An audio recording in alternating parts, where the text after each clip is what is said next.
Guys, जैसे कि आपको पता ही होगा कि अरियारी में एक यूट्यूबर के घर पर कुछ महिलाओं ने घुसकर उन्हें पीटा। और शिवानी दीदी का जो बिग बॉस के टाइम का एक इंटरव्यू था जिसमें गांव में वो लोग गए थे, सब लोग गांव वाले उनके बारे में अच्छा बोल रहे थे, पर कुछ लोग ऐसे थे जो उनके बारे में बुरा बोल रहे थे, सारी चीज़ें बता रहे थे। और शिवानी दीदी का एक इतनी हद तक कॉपी किया जाएगा कंटेंट, बने रहिए हम इन सारी बातों पर। Hello friends, welcome to my new video. आप सभी का स्वागत है मेरी को नई प्यारी सी वीडियो में। राधे राधे सभी को, जय श्री राम, जय माता दी। गाइस, कैसे हैं आप लोग? आई होप आप सभी अच्छे होंगे।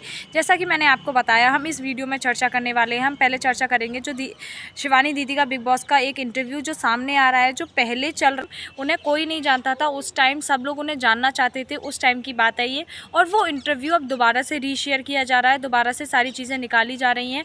तो ये इंटरव्यू उस टाइम का है जिस टाइम दीदी बिग बॉस में गई थी। सब लोग उनको सपोर्ट कर रहे थे, सब लोग ये कह रहे थे, जो उनके चाहने वाले लोग थे सब ये कह रहे थे, अच्छी बात है, आपने अरियारी का नाम रोशन किया, ऐसी बेटी हर घर में होनी चाहिए, शिवानी जैसी बेटी भगवान सभी को दे, और सारी अच्छी चीज़ें। क्योंकि उस टाइम में बिग बॉस में गई थी और सारा चार्ज वगैरह जो भी था उस टाइम से वो फेमस हो गई है। पर उस टाइम जो इंटरव्यू लेने वाले गए थे उस टाइम उन लोगों ने बोला था, तो जो कुछ होते हैं ना, जो उनको नहीं पसंद करते, तो वहाँ गए उन लोगों के घर पर, जो इंटरव्यू लेने वाले भैया थे वो आए और कुछ लोगों ने उन्हीं लोगों के घर पर भेजा जो स्पेशली जो शिवानी दीदी की बुराई कर रहे थे। उन्होंने बोला कि शिवानी बहुत वैसी लड़की है, लड़ाई झगड़ा करती है, ये सारी चीज़ें। और इसमें शिवानी दीदी का नाम इसलिए उठाया गया है क्योंकि जब पता है कि शिवानी दीदी का नाम लेंगे तो उनके व्यूज़ आएंगे, सारी चीज़ें होंगी और उनका चैनल चलेगा। और अगर उनकी दीदी का नाम लेंगे या उनकी मम्मी का नाम लेंगे तो इतना व्यूज़ नहीं आएंगे और सारी चीज़ें उनकी नहीं बढ़ेंगी। इसलिए वो शिवानी दीदी का नाम लेके बार आगे बढ़ रहे हैं। और पहला उन्होंने कहा कि अगर गांव में लड़ाई होती है किसी से, वो गाली गलौज करती है, आगे आती हैं और सबसे मक्कार है कि पुलिस स्टेशन जाती हैं। भाई, गाली गलौज का हम कैसे मान लें, क्योंकि हमने तो कभी सुना नहीं है। और गाली गलौज वो कर सकती है और ऐसे कोई नहीं, जब सामने से भाई कोई लड़ाई करेगा तो कोई शांत बैठा रहेगा, ऐसी बात भी नहीं है। जब आप हमसे सामने से बोलेंगे, लड़ाई करेंगे, तो सामने वाला चुप नहीं रहेगा। आज के ज़माने में कोई चुप नहीं रहता है। फिर भी वो इतनी उनके खिलाफ़ कंट्रोवर्सी की गई, फिर भी वो चुप रही। लोगों के खिलाफ़ उन्होंने एक टाइम तक कुछ एक्शन नहीं लिया। जब उनका टाइम, जब पानी सर से ऊपर कहते हैं ना, जब पानी सर से ऊपर निकल गया तब उन्होंने जाकर एक्शन लिया। और जिसके खिलाफ़ एक्शन लिया उसे अभी भी मैनर्स नहीं आए हैं, उसे अभी भी अकल नहीं आई है। वो अभी भी कंट्रोवर्सी पे कंट्रोवर्सी, कभी जाति विवाद पे, कभी किसी पे उनकी जाति को लेकर, कभी किसी चीज़ को लेकर एक नया वीडियो डालती रहती है जिससे उनका चैनल चले, जिससे वो पैसे कमा सकें। ये सारी चीज़ें हैं। और उन्होंने बोला कि शिवानी ने हमारी ज़मीन हड़प ली है। भाई, वो ज़मीन तुम्हारी नहीं हड़पी है शिवानी ने। जब उनके घर में कोई नहीं था, शिवानी दीदी के घर में, तो उनकी मम्मी से तुमने हड़पी थी वो ज़मीन। वो ज़मीन उनकी मम्मी के नाम थी। और उन्होंने बाद में आकर अपना पैसा वगैरह, जब वो इस लायक हो गई कि वो पैसा खर्च कर सकती हैं, तब वो जाकर उन्होंने तुमसे वो ज़मीन अपनी वापस ली थी। क्योंकि भाई, किसी के घर के बाहर एक छोटा सा टुकड़ा तो किसी की ज़मीन का नहीं हो सकता ना। जब हम ज़मीन लेते हैं तो पूरा देख के लेते हैं उसको अच्छी तरीके से, कौन सी चीज़ कहाँ पर है।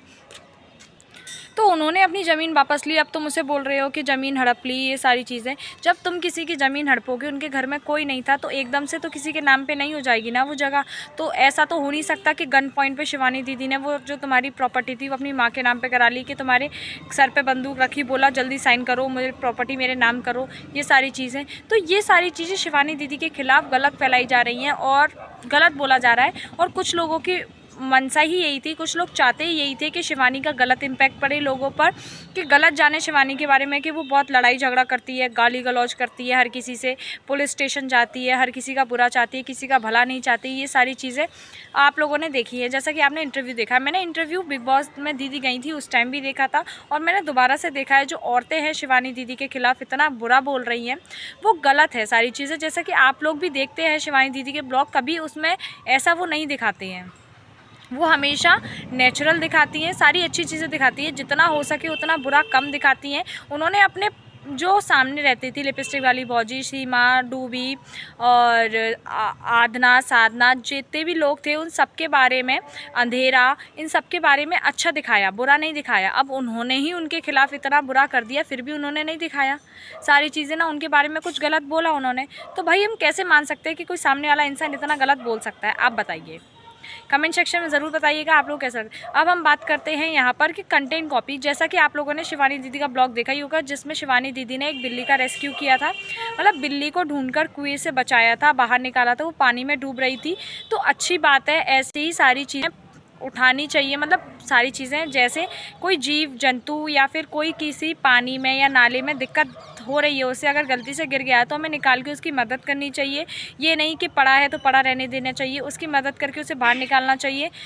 कोई भी हो, बिल्ली, कुत्ता या फिर गाय भैंस, जो भी हो, हमें उसकी हेल्प करके निकालना चाहिए। अगर आप नहीं कर सकते तो आप नगर निगम वालों को कॉल करके बुला सकते हैं, या फिर सारी चीज़ें आप देख सकते हैं। ऐसा ही सेम जैसा कि हमारी जो सबसे बड़ी यूट्यूबर है, आप जानते ही होंगे, लिपस्टिक वाली भौजी, उन्होंने भी उसका चूहे का रेस्क्यू करके वहाँ पे निकाला है। आप देख ही सकते हैं, मतलब एक दिन पहले शिवानी दीदी का ब्लॉग आया जिसमें शिवानी दीदी बिल्ली का रेस्क्यू कर रही हैं, और दूसरे दिन लिपस्टिक वाली भौजी का ब्लॉग आ जाता है जिसमें वो चूहे का रेस्क्यू कर रही हैं। उनने चूहे को बाल्टी से निकाल के बचाया है और सारी चीज़ें। और जहाँ पर उन्होंने बाल्टी रखी है वो जगह देखी है आप लोगों ने, वहाँ पर ना कोई दीवार है ना कुछ चीज़ है, तो वहाँ पर चूहा कैसे गिर सकता है इतनी बड़ी बाल्टी में जाकर। तो आप कमेंट में बताइएगा कि ये सच में उन्होंने किया है या कंटेंट कॉपी। मतलब कोई किसी का इस हद तक कंटेंट कॉपी कैसे कर सकता है। आप अपना कंटेंट बनाइए, अपनी बातें दिखाइए, आप दूसरों का क्यों कॉपी कर रहे हैं। आप मतलब शिवानी दीदी को इस तरीके तक कॉपी किया जाता है। जैसे कि आपने पहले भी देखा होगा, जैसे शिवानी दीदी ने स्विमिंग पूल का बनाया था, जिसमें शिवानी दीदी ने ट्रॉली में स्विमिंग पूल बनाया था, और ऐसे ही नेक्स्ट डे जो रूबी है उन्होंने स्विमिंग पूल का ब्लॉग डाल दिया। मतलब उनका कंटेंट हर कोई कॉपी कर रहा है कि उनके व्यूज़ आ रहे हैं तो हमारे व्यूज़ भी आए। भाई जो शिवानी दीदी ने पॉजिटिव फैलाई है, उस पॉजिटिविटी के साथ आप कुछ नया कंटेंट लेकर आइए, तब जाकर कहीं आपको लोग देखेंगे, ऐसे देखना पसंद नहीं करेंगे। और आखिरी सबसे इम्पोर्टेंट बात, जो राधा देवी हैं वादा, उनके घर में उन कुछ औरतों ने जाकर उन्हें कूटा है अच्छी तरीके से, उनकी मार लगाई है, पिटाई लगाई है अच्छी तरीके से, ऐसा उनका कहना है। और किस लिए है, उनके ही भाषा में, उनका ही ब्लॉग से देख के बता रही हूँ मैं आप लोगों को, कि वो उनके घर आम लेने आई थी, पर उन्होंने आम दिए उनके अकॉर्डिंग नहीं दिए। मतलब सामने जो उन लोगों ने मांगे थे राधा देवी से आम, उन्होंने उतने आम नहीं दिए, इसलिए उन्होंने उन्हें पीटा और सारी चीज़ें। और आप लोगों ने एक चीज़ देखी होगी कि अरियारी का बिना कंट्रोवर्सी के किसी का वीडियो चलता ही नहीं है, किसी के व्यूज़ ही नहीं आते। अब जब कंट्रोवर्सी डाल देती हैं, वैसे ही उनके व्यूज़ आ जाते हैं। और वो खुद बोल रही है, आपने उनकी वीडियो देखी होगी जिसमें बोल रही थी मेरा चैनल डेड चल रहा है और मेरे चैनल पर नहीं आ रही। और अब आप देख सकते हैं कि उनके चैनल पर काफ़ी अच्छे व्यूज़ आ रहे हैं, क्योंकि वो शिवानी दीदी के खिलाफ गलत चीज़ें फैला रही हैं, गलत बोल रही है। और उन्होंने ये भी बोला था कि अब मैं शादी कर लूँगी। तो अच्छी बात है भाई, शादी कर लो, इधर उधर से अच्छा घूमना ही है। तो कमेंट सेक्शन में आप ज़रूर बताइएगा कि आपको कैसा लगा। Like, comment, share and subscribe the channel for the more new videos.